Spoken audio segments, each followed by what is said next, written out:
The principle that I know that not many people do is that when we understand the emotional driver of the behavior, what's happened always makes sense.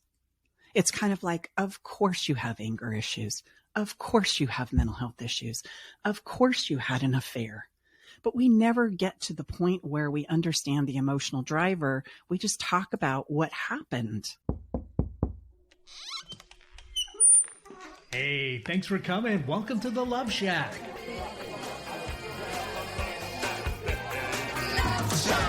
Hello, welcome to the Love Shack. It's a little old place where we get together, explore fresh perspectives, eavesdrop on juicy conversations to discover the things that really matter while having a little bit of fun along the way. I'm Stacey Bartley, and I'm here with my co-host and lover, Tom. This is episode number 113, and we're going to be talking about what do you do if your partner doesn't want to work on your relationship. This is a question that we get often, and it can be a very frustrating place. And unfortunately, it's where couples spend a lot of time in their relationship when things are not going well. Somebody wants to work on the relationship, improve it, get some help, learn some new skills because they understand that things aren't working the way that they are currently going. And there always seems to be one coming along behind that's just dragging their feet, has lots of excuses, says it's not good timing, we don't need help, we don't have to do that, we fix our own problems. And the litany of excuses goes on and on for not just days, weeks, or months, but literally years. So we're going to share, we get asked this, I would say it's in our top, 2 or 3 questions. Mm-hmm. And the good news is we have some great news for you. Really, we do. And I think it's somewhat atypical kind of out there in the space. So, buckle up and this is going to be a valuable episode for you if you're stuck in this place thinking that you can't do anything unless both of you, you and your special husband, wife, partner, significant other also raises his or her hand. Yeah. So, what might be going on in the mind of the partner that doesn't want to get help? Like, where we tend to go with this question is, well, just think about where you go right now while you're listening to my voice. Like, what have you made up is true about why your partner doesn't want to get help? Is it because they don't care about the relationship? Is it because they don't care about you? That's very, very common. We start taking it very personal because we can see the fighting escalating. If you're by chance the one that's out there on the internet doing all the wonderful little quizzes and surveys and figuring out your love languages, that puts you in a position where to encourage your partner to get help, you're diagnosing them. You're labeling them. Oh, I see. You're codependent. I'm an anxious and you're an avoidant. Oh, I see. The love language is the problem. And yet it doesn't seem to move the needle. In fact, it absolutely oftentimes breaks your relationship down even faster. So let me ask you this. Let's set all that aside for a moment and I'm going to ask you to take a trip with me because it's going to help you really understand perhaps where your partner is by asking you, have you ever had the experience of breaking a promise or an agreement, let's say with a friend or a coworker, and then feeling kind of embarrassed about that, a little awkward, not quite sure how to clean it up or what to do about it. You just want to avoid it and you just kind of want to forget that it's happened. But then you're in the grocery store and you notice 2 aisles over is that same friend or coworker. Oh, shoot. And then you're going, how do I get out of here? Like, can I just duck and dodge it? So I'm going to avoid the aisle. I'm going to leave the store altogether. That's a horrible feeling. It is a horrible feeling. And you know what? We've all been there. Like, I really want to universalize this. Like, we have all been in a place where we have broken a promise or an agreement to someone, and now we feel funny and awkward about it. We're not in a place where we really want to take it on and address it. So we do what? We try and avoid it, avoid the person, avoid the conversation, avoid going there, bringing it up, right? And just think about the anxiety that spins up in you when it's happening. Talk about a exit stage left as fast as possible. This is making me remember I was married once before and now I'm divorced. And when my ex-husband he said this a lot, maybe we should get some help. Maybe we should talk to somebody. I was working for you guys. So I was working for someone that could have helped me in this space. And I was encouraging other people to get help for their relationships every day. That was my job, you know, and it still is my job. So just so people can really understand what the other person sometimes feels like. If you are the person begging your partner to work on the relationship, this is what I was feeling as the person being begged.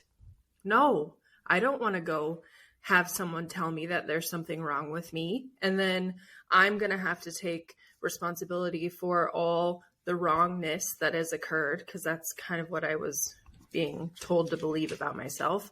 And then what if they tell us we have to get a divorce? I don't want to get a divorce from you, even though I should have, and my life is better now that we are divorced. But it created this deep, deep fear inside of me. It had nothing to do with not wanting to save the relationship. I wanted to save the relationship. I wanted with all of my heart at that time to stay married and to make it work.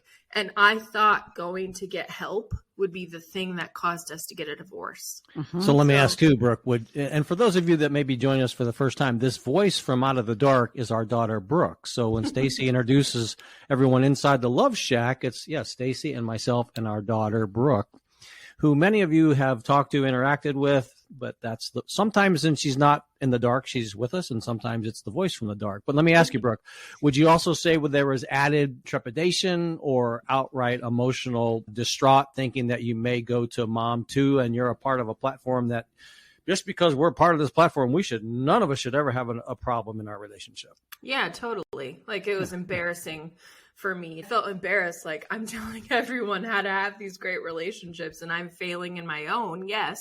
But mostly I want to express that I don't think when we are begging our partners to work on our relationship with us, I don't think we consider that as an option, that they're scared that the working on the relationship will be the demise of it. We just think, oh, they don't want to work on the relationship, or, oh, they don't want to come to the table because they don't care about me. It could often be the exact opposite. Oh, very much, and often very much is. And that's why I brought up that scenario. Like, we've all broken promises, made mistakes, made messes that we're not quite sure how to clean up, and quite honestly feel reluctant to take responsibility for or face off on ourselves. And very often that's absolutely what's at the foot of it. It's not so much about not wanting to work on your relationship. It's mustering up the courage to confront myself and to look and to do an exploration of what I've done in this co-creation or contributed to, and or nervous about where it's going to take me. So yeah. I want to ask you. Sorry, I want to interrupt you one more time, because I feel like this is a really good teaching moment about how you're different than counselors. For anyone, just a very quick caveat, because I know you have a plan for this episode. I'm not trying to take over, but for people who are having fear that if they come to have a private session with Stacy, who I also call Mom too, that she will be the judge and jury of whether or not you get married or stay married or get a divorce or break up or stay together.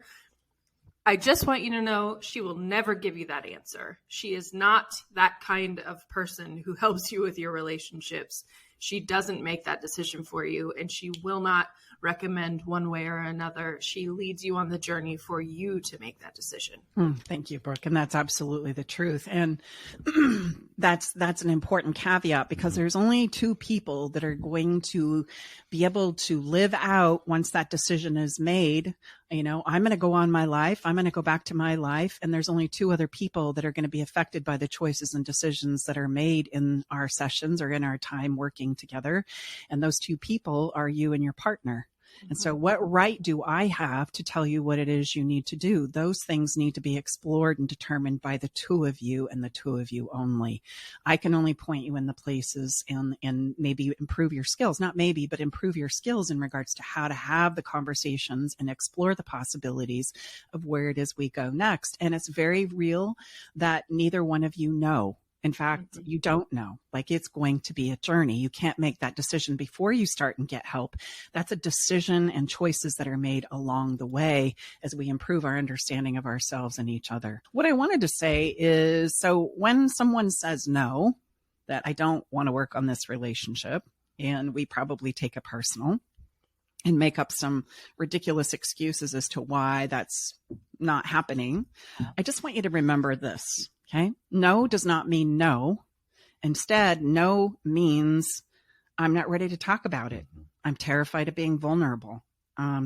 I'm afraid of what's going to be brought up in the sessions because I know I have some things that are awkward. Remember that conversation we talked about as we opened the show of being in the grocery store, and you've got some broken agreements and some messes that haven't been cleaned up, and you don't really want to go back there. We don't want to talk about the past because that makes me feel uncomfortable.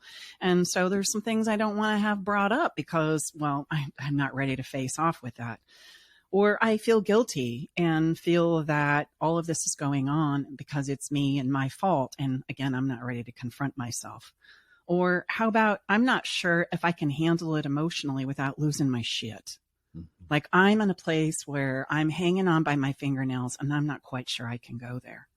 Or what about I'm afraid of saying what really doesn't work for me because I don't want to hurt your feelings.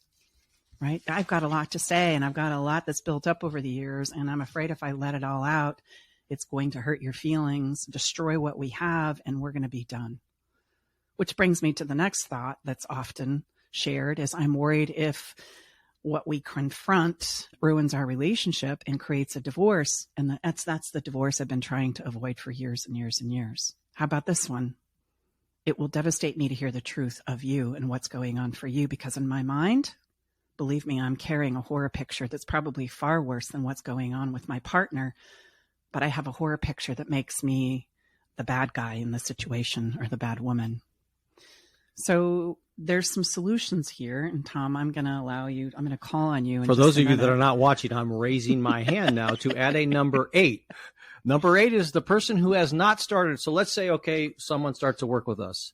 This just came up in a clarity call. It's a great question.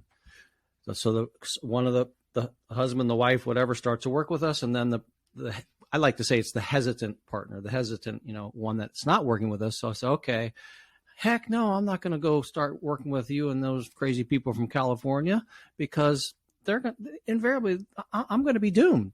There's no way that Stacy's not going to like point me out to be the one that's a troublemaker. I mean, think about it. That's a very logical thought process. Yeah, it really is. So just want to absolutely assure you. Especially, and I just want to add the caveat on there. Who's interrupting who now? I know, but especially if I'm the one that knows I have like anxiety issues and I can't keep it together, or I have anger issues and I can't keep it together, or maybe I've had an emotional or physical affair that's been uncovered, or I have an addiction problem. Like in those situations, believe me as a person in those situations know that what I have done has greatly affected the relationship. Oh, heck yeah. And just like somebody has to get to the right place to face off with some of my anger issues or addiction or some of the other things that we can struggle with, my mental health challenges, we have to muster up the courage in order to do this too. Like it's the same, it's similar, and it's not so much about you as it is, like I've already said, the willingness to confront themselves. Like you have to understand that's the most courageous act we ever do as a human being. Like that takes a lot of courage to face off me. So if someone's listening, join us wherever they're listening to our podcast here. If that person that we just spoke to him or her and say, okay, yes, that's exactly how I feel. It ain't no way in heck I'm gonna step into a session. What could you share with him or her that they're going to quickly experience that that's not your approach. That's not how you, because I assure everyone that that's not, but how would they feel that and know that quickly they stepped in and they're nervous wreck? How do you assure them that that's not how you? Well, let me just say this. The principle that I know that not many people do is that when we understand the emotional driver of the behavior, what's happened always makes sense. It's kind of like, of course you have anger issues. Of course you have mental health issues. Of course you had an affair. But we never get to the point where we understand the emotional driver. We just talk about what happened, the experiences of what didn't work and how and what led us there, right? It's a difference maker, because if we do know how to uncover the emotional driver, it always comes from somewhere and it always makes sense. there is a principle also that we can't punish a person enough to clean up the mess. Like, they're punishing themselves enough for everybody, believe me. Like, what they carry after making some of these decisions or finding themselves wrestling with some of these things is far worse than anything that you're doing. And when we as a specialist, a relationship person trying to give help, or you as their partner or friends and family, just continue to bang on them and criticize them and minimize them for what it is they're not doing, we're just adding to the weight. And there's no motivation there. I mean, think about it. Have you ever been more motivated to muster up the courage to confront yourself, to go in a new direction because people punished you, criticized you, belittled you, minimized you? I mean, no. That's a terrible way of motivating or inspiring us or giving us the hope that we need to go, I think I can do this with you. I feel safe enough to do this. We're going to make it through, right? Hold my hand. That's what they need. They don't need you to criticize them, point out the flaws, point out all the problems in the relationship, which is what we tend to do.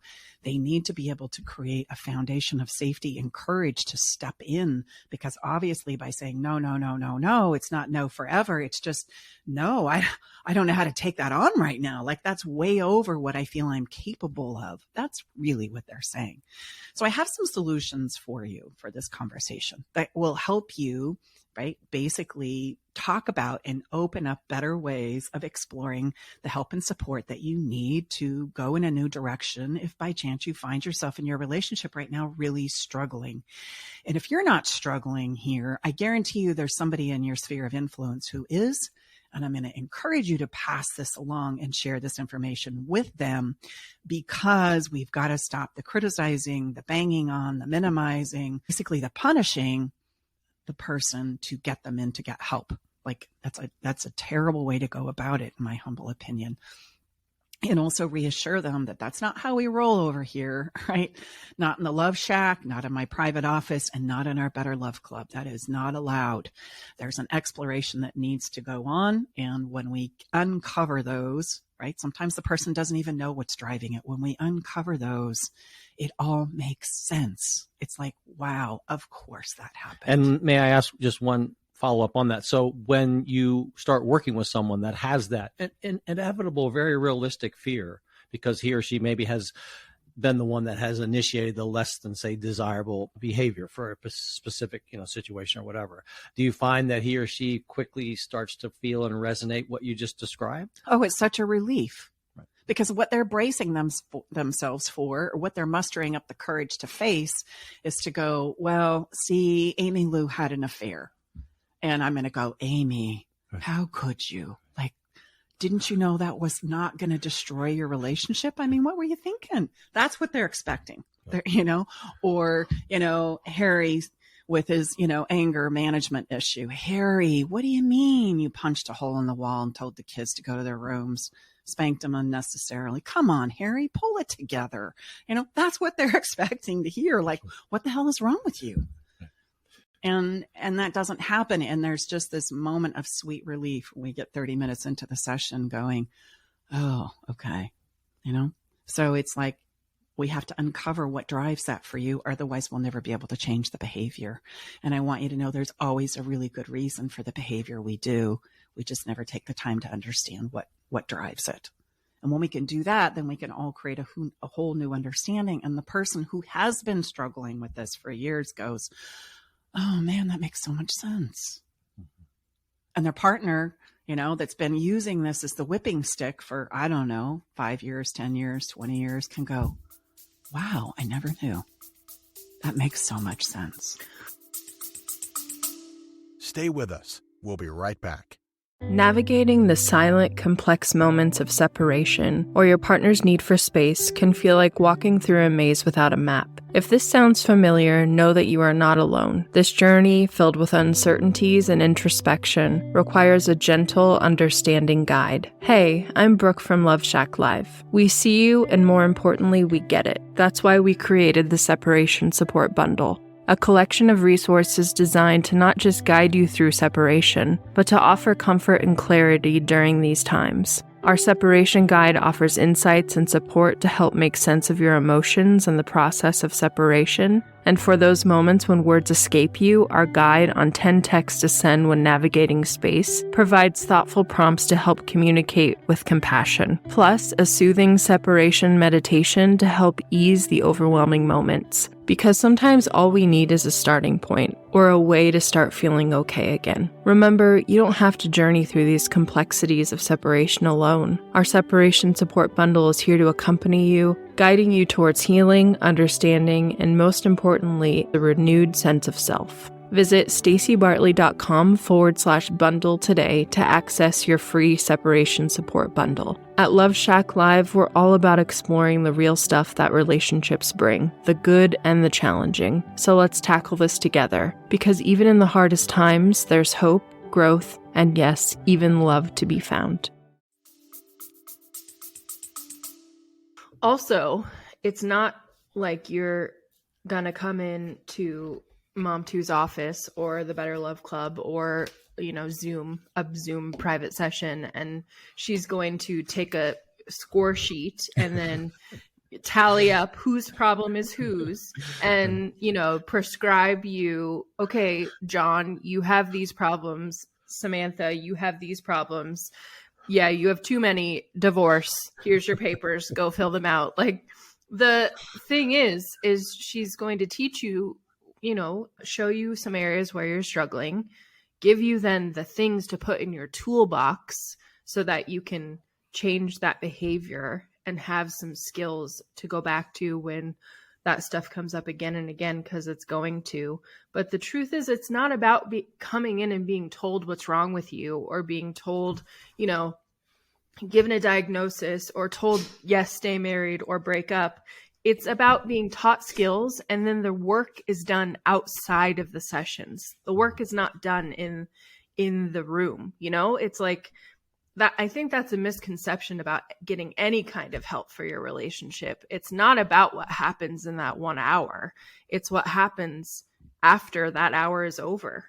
Well, I would say that's going to be whether you're successful or not, is what Brooke so eloquently said. And that's why we have the Better Love Club, because we get in there and you start doing some emotional push-ups. Literally. How? Because we do breakout rooms and things. Obviously, it's a metaphoric description, but that's the only way that any of us gets better at anything. I always remind people, like, look, the best athletes, the best business people, the best chef, whatever the best of is everything, they do it through lots of practice. Lots and lots of practice. And that's really the playground that we all come together in a safe, sacred space and get better at this thing we call love. It's really, when you think about it, it's pretty understandable, if we can put our arms around and explain it that way. Well, and if I just may stack on that, what changes the experience you're currently living is the ability to change your behavior. Yes. And in order to change your behavior, it's going to require the practice of doing new things. There is no other way around it. And that's why we give you, the skills and the learning, as well as a place to come in and practice those things we talk about and that we teach. Because until we can do that, it's very difficult to uncover some of the things that we've talked about doing. And unfortunately, what Brooke described so eloquently about a traditional counseling approach is very much that scorecard comes out. And it's basically the person becomes like, the scorekeeper. The referee. Yeah. Mm-hmm. Oh, 3 points for Jim. Good point. Or, 2 points for Mary. Oh, gosh, Jim, could you say that a little better? That was really terrible. And then, yes, they will make the bold decisions of there's nothing to work here. Like, we can recover from anything if you have two people who are willing to do it. And I say do it means I'm going to be working on me, because that is what I bring to the table in order to co-create with you. So when I say, let's work on our relationship, what I'm really saying is I need to do a better job of looking at me, because how I do it is going to affect my part. And then I'm going to be able to see where I'm doing my part and my partner maybe is struggling. And if I stay out of blame, there's going to be a reason why that struggle is happening.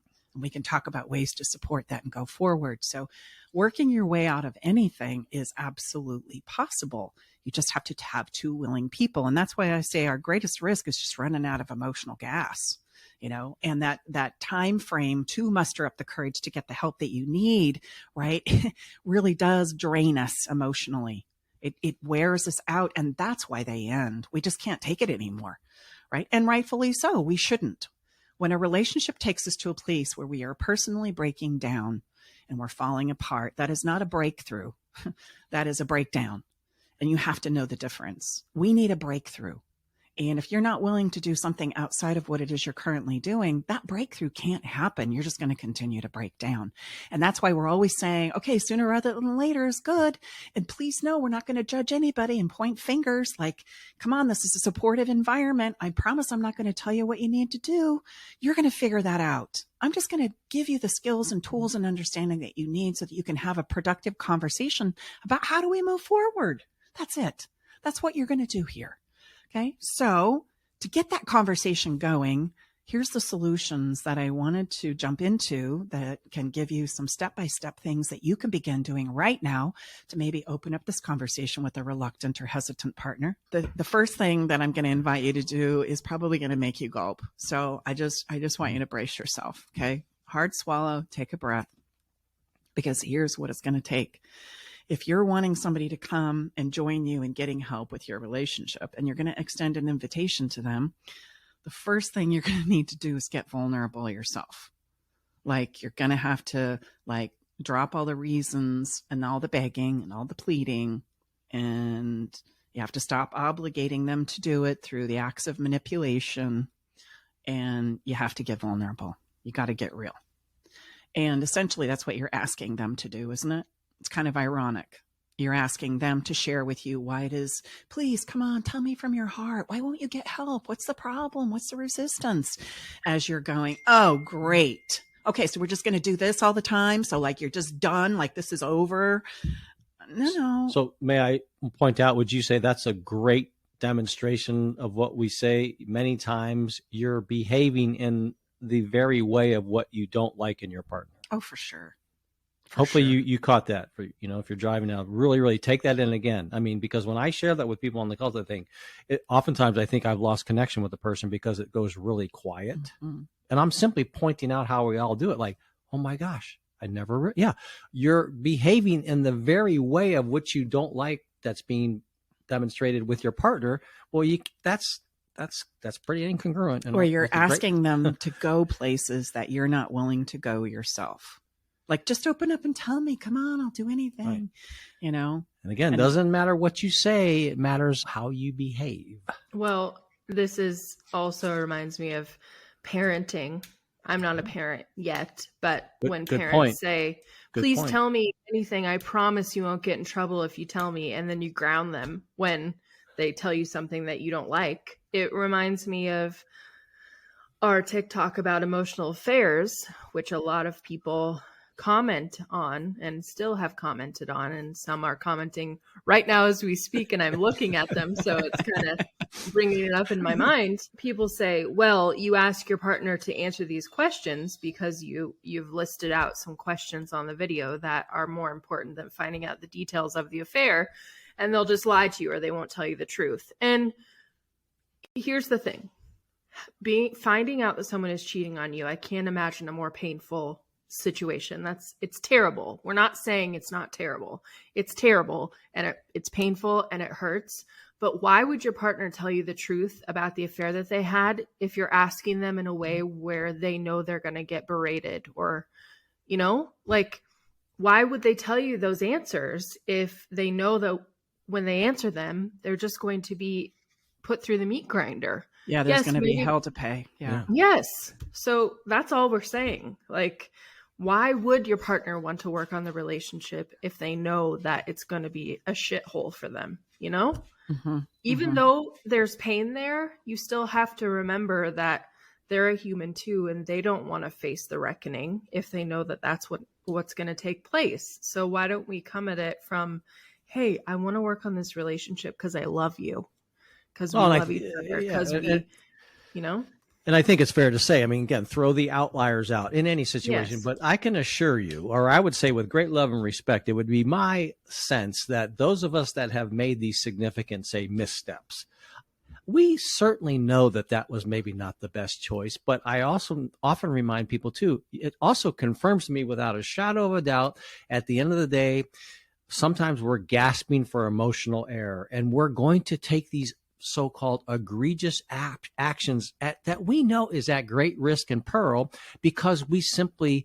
have nothing left. It shows you how desperate we are sometimes. Again, I am not defending it. I'm only helping us realize what we do. And Stacey likes to say how we're wired as humans.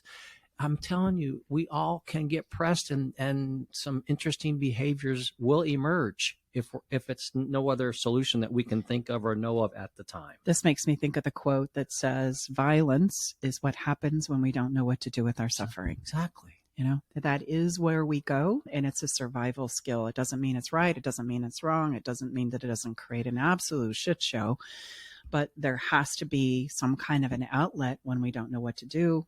It's going to be something interesting. Mm-hmm. So you're going to have to get vulnerable. You're absolutely going to have to get vulnerable. And just like Brooke said, you know, start the conversation out by saying something along the lines of, hey, I want you to know that I care about you and I love you and I want this to work. Right? This relationship that we have and that we've created and spent all these years in matters to me. And I want it to get better. There's some places here that I'm not happy. Okay. So I'm asking you to work on our relationship because I can't imagine that you're happy too. Like, I know you're not. So that would take us to number 2, which is instead of going, why won't you get help? Instead, ask the question, what are the biggest concerns that come up for you around getting help? And this is going to help us uncover some of those things that I mentioned in the beginning of the show. Like, well, I'm afraid I'm going to be the bad guy, or I'm afraid of where this is going to take us. You know, I feel like the relationship is going to be compromised. You're going to hear those kinds of things in this question. And here's the thing, when you ask the question of them, what are the biggest concerns that you have around us getting help? Make sure you share yours too, because I bet you got some. Mm-hmm. I'm afraid of this too. I'm struggling with this too. I'm nervous about where we're going to go too. And then all of a sudden you find that you're kind of both on the same page. You both have things coming up. It's just one is ready to face it and one isn't. That's all. It's really that simple. And so be a demonstration of what it is you're asking them to do. Confronting ourselves really is the most courageous thing we will do ever as a human being. And so you're ready to do it and they're just not. But talk about what that is. And ironically, seeing you do it and them recognizing that you have fears and concerns about this too, right? And you being able to understand what their fears and concerns are creates a wonderful, safe place where we can venture together.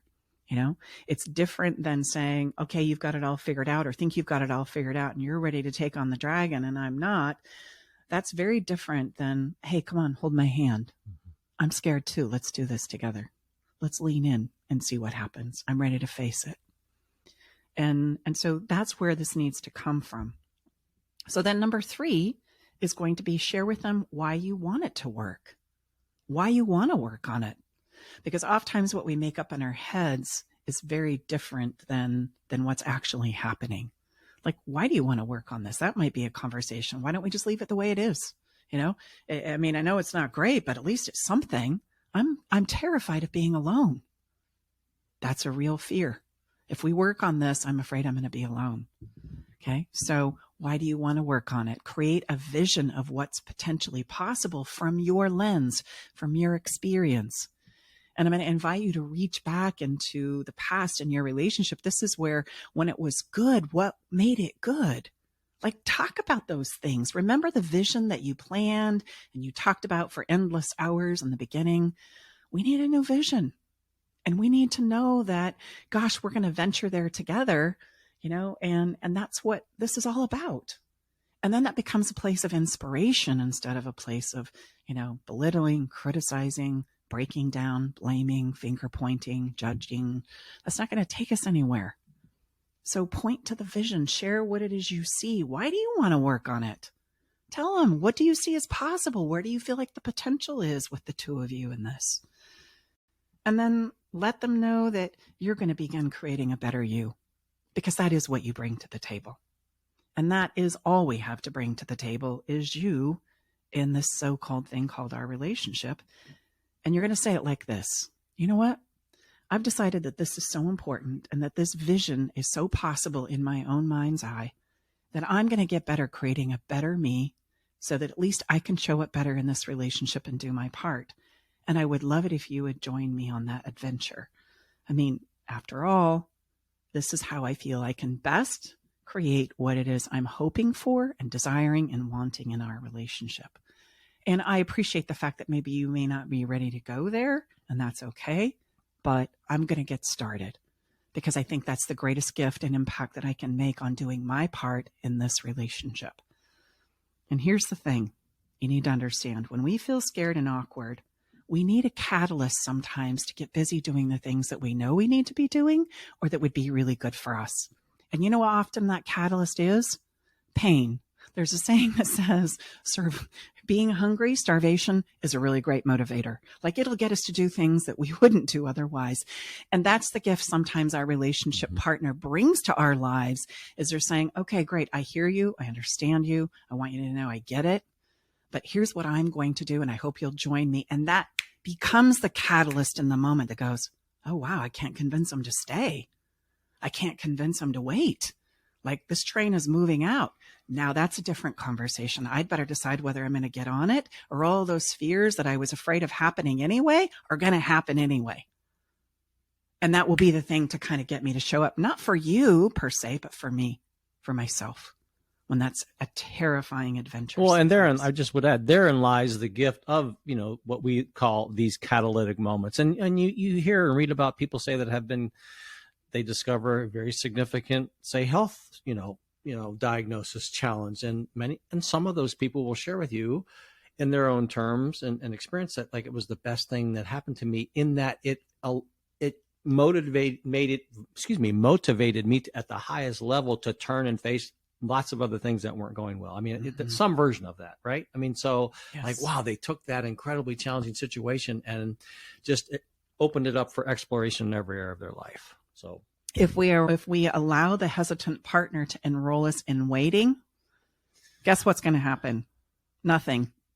Absolutely nothing. And you already know that. I'm just going to highlight it. Nothing.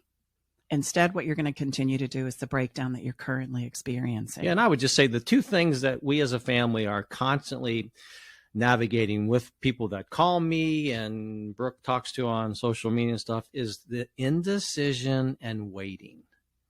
If we can be the catalyst to move you from that, we have done a good job, in my opinion.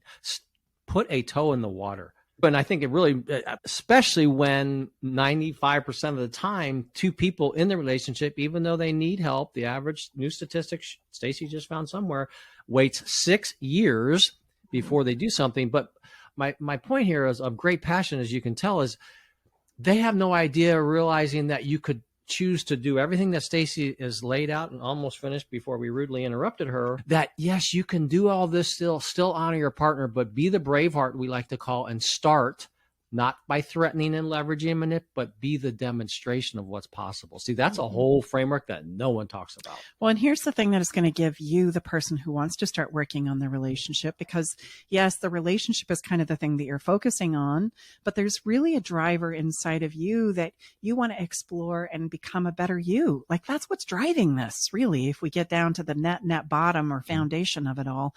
And then the throw off is you get to be the catalyst for change. I mean, that's just a benefit. So you win either way. Yep. You get started going and you're going to feel better. That's going to alleviate the stress and pressure and the begging and the pleading and the haranguing on your partner because you're going to get busy going. And then as you learn and grow yourself, you're going to be an improved catalyst to your partner, right? That you're just going to be able to navigate the ups and downs of the relationship from a better place. I mean, one does absolutely have the power to change the trajectory of a conversation and our communication and our experience together. And again, I would just point out, that's not just us saying that. I shared, there was a recent woman who's Harvard educated and such, where she has, there's, case studies to where one person does have the ability and power to change the trajectory of a relationship, one of the two. So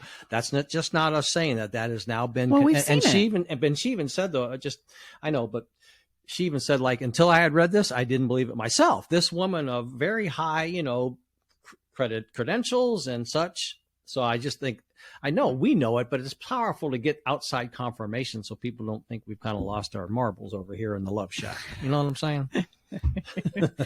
Right. I mean, Yeah, it really is. I mean, you just think about how, have you ever seen a person that can navigate a difficult conversation eloquently, right? And even though everybody's emotionally fired up, they have the ability to continue to pave the way through to the better side of that conversation, to a place of understanding and everybody feeling heard. Like, that's skill. That's absolute skill. Well, and I share with people on my calls, I say, look, here's the thing. We're going to, you start working with us. We're going to encourage you and teach and mentor you how to show up as the best version of yourself, and all the while continue to invite that hesitant partner. I said, let me ask you a question. Do you have much emotional difference when you're invited somewhere versus when you're told you have to be somewhere? Think about, they say, oh my gosh, yes. So I said, well, there you go. Think about it. If you're constantly showing up as a different, new, improved version of yourself and constantly inviting, and you're going to do that by behaving in ways that we teach and mentor you, come on. There's no way that it's not going to go better. Again, we cannot guarantee, because that's out of integrity, other than we're going to guarantee that you're going to stay together or not, or because I hear a lot of stories from people. They've talked to other platforms and bodies of work, and that's all great. But I say they promise that there's going to be a specific outcome. They say, yeah, if you work with me for 3 calls or sessions, and I say, you know what? That's BS. But I always go back to what we guarantee as a family. We're going to give you everything we got for it to go well. That's what I can plant my flag. That's one of our communication principles. Mm-hmm. It's going to go well because we're going to give you everything we got for it to do so. Mm-hmm. That's the guarantee. Yeah. So here's the thing. And we know these principles that we're sharing with you because of working in the space for more than a decade. And so because of this, we invite you to, if this is your situation, jump into Better Love Club. Like, there is no better way for you to get started moving, improving you, than to jump into the Better Love Club and know that when your partner's ready, they can join you at any time for no additional cost. Like, they can come along and jump in any time. And in the meantime, just think about it. You get to jump into the Better Love Club and you get to start sharing with them what you're learning and the experiences that you're having, right? And the impact that that's having on you. That's a catalyst. And they go, oh, wow. Yeah. It's nothing like what I thought. We just had a brand new member, just was on our very first, whenever you're listening to this, but she emailed Brooke and said, I'd like to add my partner, and boom, the partner was given the same confidentiality agreement that we ask everyone to sign. And yeah, now he is a member, and hopefully he'll show up this coming Monday night and be a part of the group. So and no extra cost, and he or she has their own. I just want this, because to me, this is important. I know I'm kind of hyper vigilant in areas, but the person that comes in, the new husband, the wife, the partner that didn't join initially, where also we treat them with great love and respect is they have their own login, their own access to the portal. Like, no, you got to share. No, BS. You're an adult. We're all adults here. You have your own, portal and experience, and you can share your comments. So let's just make this real and make this as inviting as possible. You're kind of sexy when you get all fired up. I know I am. I'm fired up. So all that to say, the Better Love Club is a really great place for you to get started and encourage and demonstrate to your partner what you're learning, what you're experiencing. And that's going to be the best catalyst you could ever give them while you continue to explore what's stopping them, as you share what your fears and concerns are. And you can put a toe in the water, risk-free. If you don't feel like it's a good place for you or we don't provide value, guess what? We're going to give you your money back. So There really is no risk. Okay. So I feel like I need to go through those solution steps just really quickly, just as a recap here. And Brooke and I won't interrupt you. Well, and here's the thing. Let's do some takeaways. What are some of the biggest points that you really want to highlight as we wrap up this conversation today from each of you?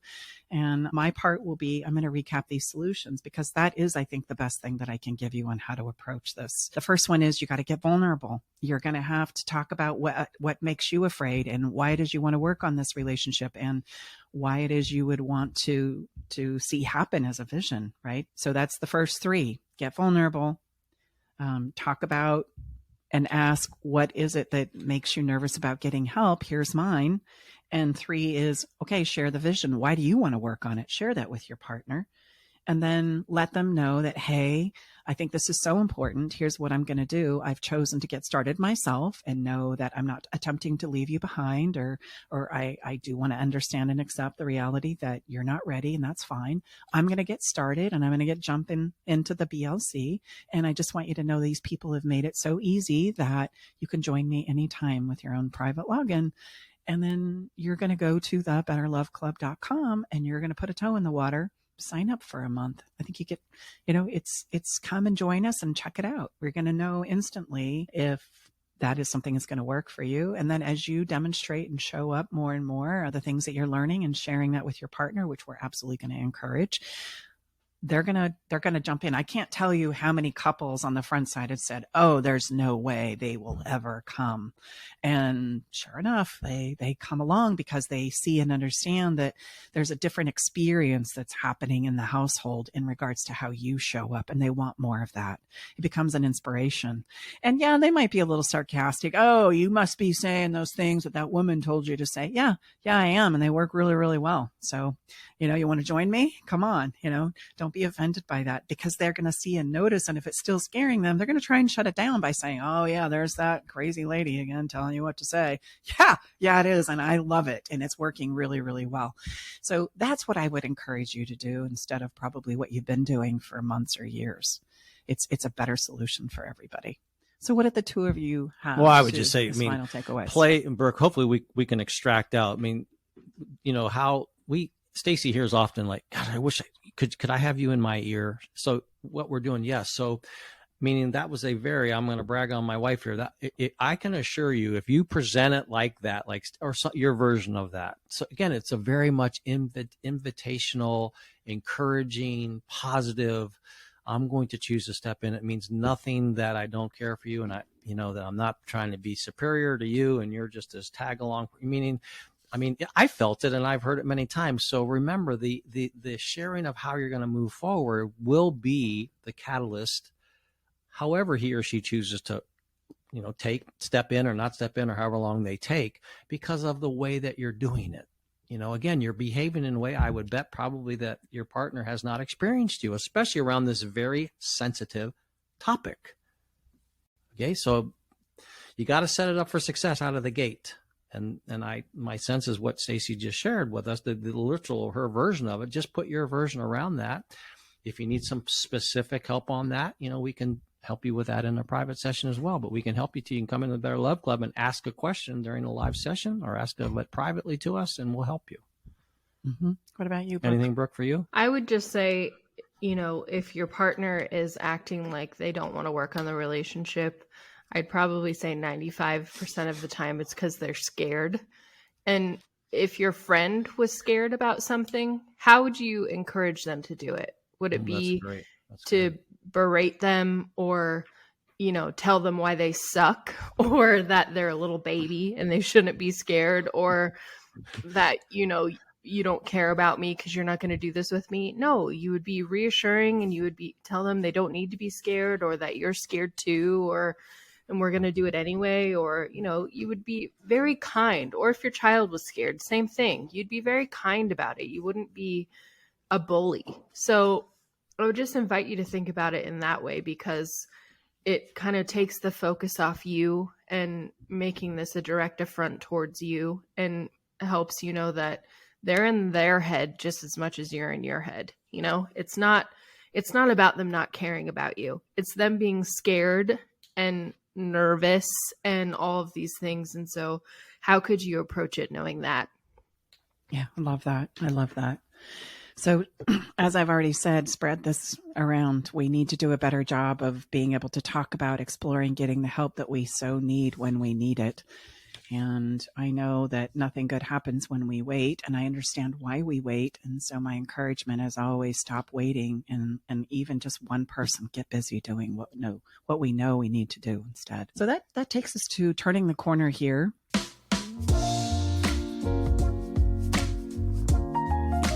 We're going to have a little bit of follow the fun. Just your favorite moment of every show? It's pretty darn close. I like the teaching part, let's be honest, but I do love to have a little bit of fun. And I know it's kind of like a screeching Now, wait a minute. What are we doing again? But I want you to realize as human beings, we can do that. Like we can have a screeching moment where we put the problems on the shelf and we can have a little bit of fun and we can go in a totally different direction right now. There's no perfect time or way to do that. I can just put the brakes on and go, okay, we're going to drop this now. And we're going to go have some fun. It's one of our 6 foundations inside Better Love Club, is it not? Mm-hmm. It is play and novelty. Play and novelty. And here's the thing. If we don't learn how to get good at this, it's kind of like, I can't have fun with you. I can't let you kiss me or hold me or tell you that I love you if you've just pissed me off. The hell you can't. Absolutely you can. And I would encourage you to develop the ability to challenge that type of thinking. I can be so mad at you and tell you I love you all in the same breath, right? I can, because as human beings, we have the ability to feel all of our emotions. And unfortunately, we tend to hang out in the ones that are not so great and avoid the ones that will refuel us and help us feel better until we solve the problem, which just sets you up so that you're going to hang out in misery a little longer. Like that doesn't make any sense when you think about it. So you have to be able to emotionally put on the brakes and go, okay, here we are. Yeah, we're going to have some fun. We're going to talk about something fun and delightful now. So I'm weighted with bated breath. Are you? On this week's fun. And I just share with you, listener, that I don't typically know, until I cruised the notes real quick before we started to record, but and Stacy's just like a kid at Toys R Us when she's out here. Jiggy the coon dog is next to her and she's drinking her coffee and she comes with usually the follow the fun and the song. By the way, the song is incredible this week. I just will share that real quick. Mm-hmm. And for those of you who don't know what we're talking about, hang on, it's going to all make sense. We even had Brooke listen to it before the episode, just might you add, because Mom too was fired up. Yeah, this is let's just let it play out naturally. I think we're kind of getting ahead of ourselves. We're excited. I know. We're following some fun. So today is a little follow the fun moment that I call Let's Talk. And nobody really likes to hear that. Really? That's fun. That almost seems like an oxymoron. I know, but just hang with me. It's going to be really fun and helpful, shall we say. Let's Talk comes from, my idea about this came from a Native American culture. There are a few tribes that use a talking stick to keep the peace. It works simply on the principle of whoever has the stick is the person who gets to speak, and the other person is encouraged to listen, which is always the hardest part of a conversation, i.e. resisting the temptation to speak, like listen, and focus on the listening part instead of what's being said. That often takes practice, right? Because as everybody starts reacting, right, we are thinking about what we're going to say, not about what we're hearing, and attempting to do the heavy lifting of understanding something that doesn't make any sense to you. Like that's where the work in communication happens, is in the listening department. So to help you with this, we want to have a little fun with this. I want you to choose an object around your house that could be your quasi talking stick. And it could be a rock. It could be a picture of the two of you. It could be a kitchen utensil, or for that matter, it could be an absolute favorite power tool. Does not matter. Okay. What I want you to do though is be able to deem it and set it aside as your talking stick. And I want to encourage you to attach a note that says, if there's ever a time when you don't think I'm not listening to you, hand this to me and I promise I'll pause and listen. And when I need you to listen, instead of yelling, I'll hand it back to you. And you're going to attach that to the object.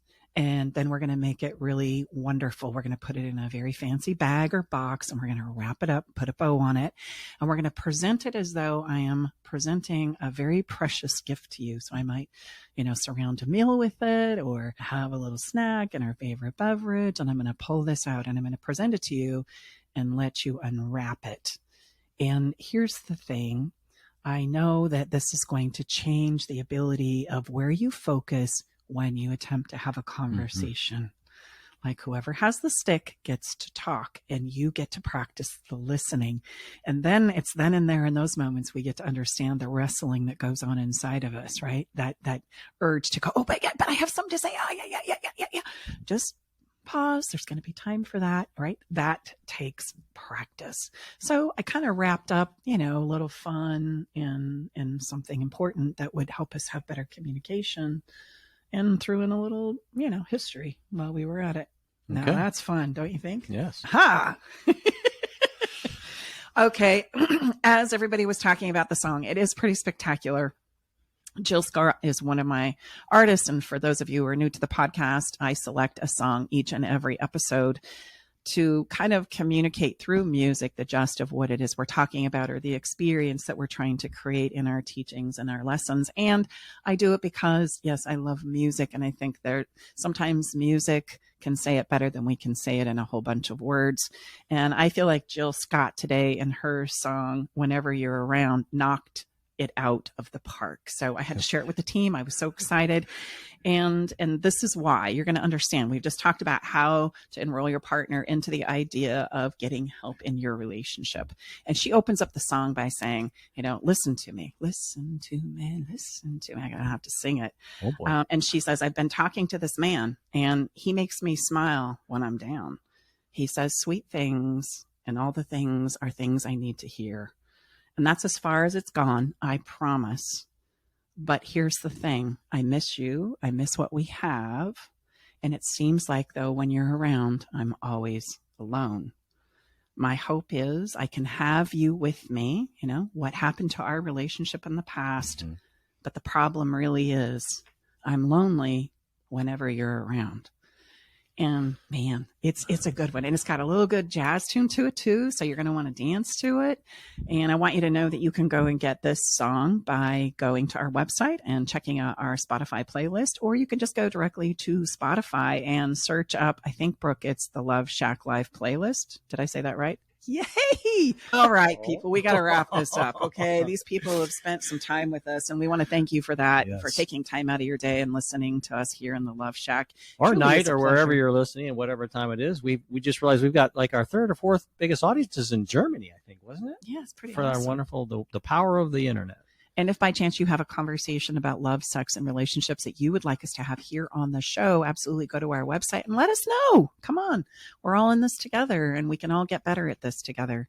So reach out to us. We're dedicated to talking about the things that you want to hear and listen to, the things that you feel like are going to improve the experiences that you're having in your relationships right now. So I think that's a wrap. We're Tom and Stacey Bartley along with Brooke. It's great to be here with you today. Thank you so much for spending some of your time with us in the Love Shack, and we look forward to seeing you next week. Bye-bye now. Okay, everybody, time to go. We got to close the doors to the Love Shack for this week. You don't have to go home, but you can't stay here. Come back next week, though, and join us for another edition of Love Shack Live with Tom and Stacey Bartley.